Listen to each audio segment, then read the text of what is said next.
Assalamualaikum warahmatullahi wabarakatuh. Saya Akmalatus Syarifah akan menjelaskan bab mengenai studi Al-Quran dan Hadis untuk memenuhi tugas UTS saya. Untuk info atau data diri saya akan saya cantumkan pada deskripsi box. Sebelum itu, saya akan menjelaskan sedikit mengenai tentang studi Al-Quran. Studi Al-Quran biasa disebut dengan ulumul Quran. Kata ulum jamak dari kata ilmu yang berarti faham atau menguasai. Kemudian arti kata ini berubah menjadi permasalahan yang beraneka ragam yang disusun secara ilmiah.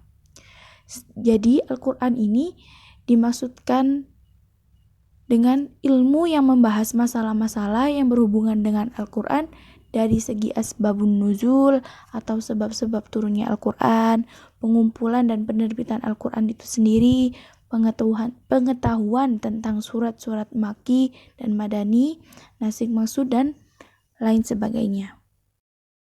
Kita memasuki bab pertama, yakni histori Quran. Secara istilah, lafadz qoro'ah mempunyai arti mengumpulkan atau menghimpun. Dan qira'ah berarti menghimpun huruf-huruf dan kata-kata satu dengan yang lain dalam suatu ucapan yang tersusun rapi. Secara bahasa, para ulama menyebutkan definisi Quran yang mendekati maknanya dan membedakannya dari yang lain dengan menyebutkan bahwa Quran adalah kalam atau rahman Allah yang diturunkan kepada Nabi Muhammad SAW, yang kita bisa membacanya juga dan merupakan suatu ibadah untuk umat manusia. Nama lain dari Al-Quran yakni kalamullah, ruh, tanzil, zikri, dan furqan. Semua histori ini tidak lekang dari yang namanya nuzul Quran. Nuzul Quran adalah turunnya Al-Quran dari Allah melalui malaikat Jibril yang disampaikan kepada Nabi Muhammad SAW. Al-Quran diturunkan secara sekaligus pada malam Lailatul Qadar ke Baitul Izzah atau langit dunia. Kemudian dari langit dunia turun ke bumi secara berangsur-angsur selama 23 tahun. Penyebab turunnya Al-Quran atau biasa kita sebut dengan asbabun nuzul berkisar pada dua hal. Yang pertama, bila terjadi suatu peristiwa, maka turunlah ayat Al-Quran yang mengenai peristiwa tersebut. Contohnya seperti peristiwa Perang Badar yang diturunkan yakni surat Ali Imran ayat 123. Yang kedua, bila Rasulullah ditanyai tentang suatu hal, maka turunlah ayat Al-Quran yang menerangkan tentang hukumnya. Ketiga, menjelaskan tentang tempat turunnya Al-Quran.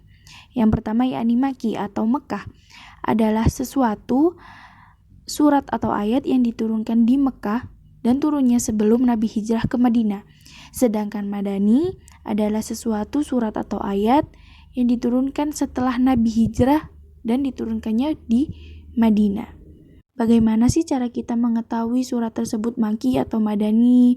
Di sini ada dua pendapat yang mendapatkan bahwa bisa dikatakan surat itu Makki atau Madani. Yang pertama, menurut Sima'il Naqli. Sima'il Naqli yaitu berdasarkan pada riwayat yang sahih atau dari para sahabat yang menyaksikan turunnya wahyu atau tabi'in yang menerima atau mendengar dari sahabat yang berkaitan langsung dengan turunnya wahyu tersebut. Yang kedua, menurut qiyas ijtihadi. Qiyas ijtihadi yaitu apabila dalam surat Makki terdapat suatu ayat yang mengandung peristiwa Madani, maka dikatakan Madani atau Madaniyah. Begitupun sebaliknya, misal di surat Madani tersebut ada yang mengandung peristiwa surat Makki, bisa dikatakan surat tersebut Makki atau Mekah. Mengapa Al-Quran dikatakan sebagai mukjizat Nabi? Dan ini masuk pada bab yang keempat, yakni ijaz. Kata ijaz berarti terwujudnya ketidakmampuan.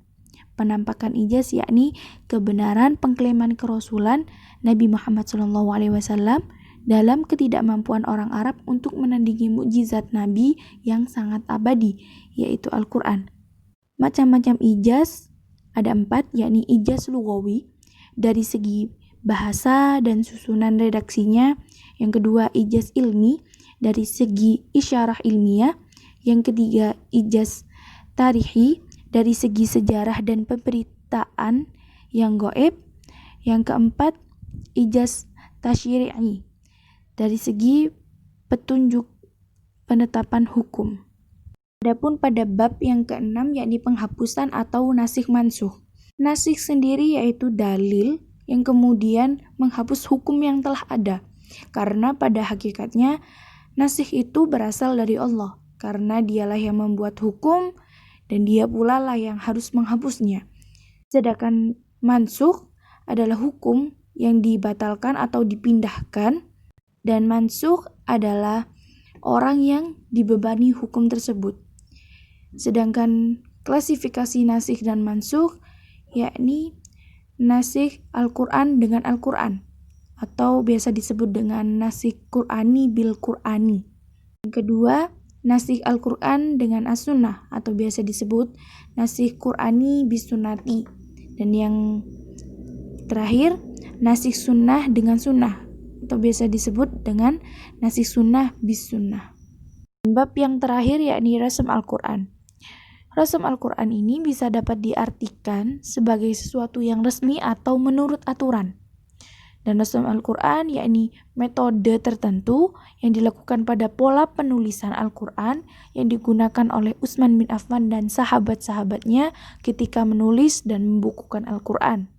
Adapun metode pada saat masa Rasulullah SAW, Rasulullah sendiri langsung memberikan kepada para sahabat yang begitu antusiasme menerima dan menghafal ayat-ayat dan mempelajari hukum-hukumnya. Pada zaman Nabi, metode ini ditulis pada kepingan-kepingan batu, tulang-tulang kulit unta, dan pelepah kurma yang disimpan pada rumah Nabi. Kemudian pada masa Khalifah, di masa Khalifah ini sudah mulai berkembang pesat, yakni dengan yang dari Khalifah Abu Bakar yang diprakarsai oleh Umar bin Khattab dan dipegang oleh Zaid bin Sabit, dikarenakan Umar bin Khattab yang khawatir akan semakin hilangnya para penghafal Al-Quran sebagaimana yang terjadi pada perang Yamamah yang menyebabkan gugurnya 70 orang penghafal Al-Quran. Masa kekhalifahan Utsman bin Affan dilakukan salinan-salinan mushaf ini dikirim ke beberapa provinsi untuk penulisan ulang tersebut dan dinamai Ar-Rasmul Utsmani, yaitu dinisabkan kepada Utsman dan dianggap sebagai permulaan dari ilmu Rasmil Al-Quran. Hingga kekhalifahan Ali dengan kebijakan pemerintahnya kepada Abu Aswad Ad-Du'ali meletakkan kaidah-kaidah nahwu, cara pengucapan yang tepat dan baku, dan memberikan ketentuan harokat pada Al-Quran. Ini juga disebut sebagai permulaan ilmu i'rabil Quran.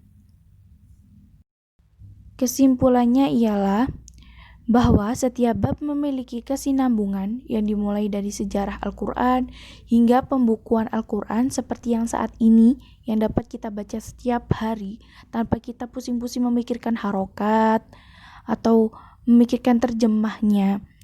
Jadi sedikit yang saya sampaikan mengenai studi Al-Quran, kurang lebihnya mohon maaf. Semoga bermanfaat untuk kita semua. Wassalamualaikum warahmatullahi wabarakatuh.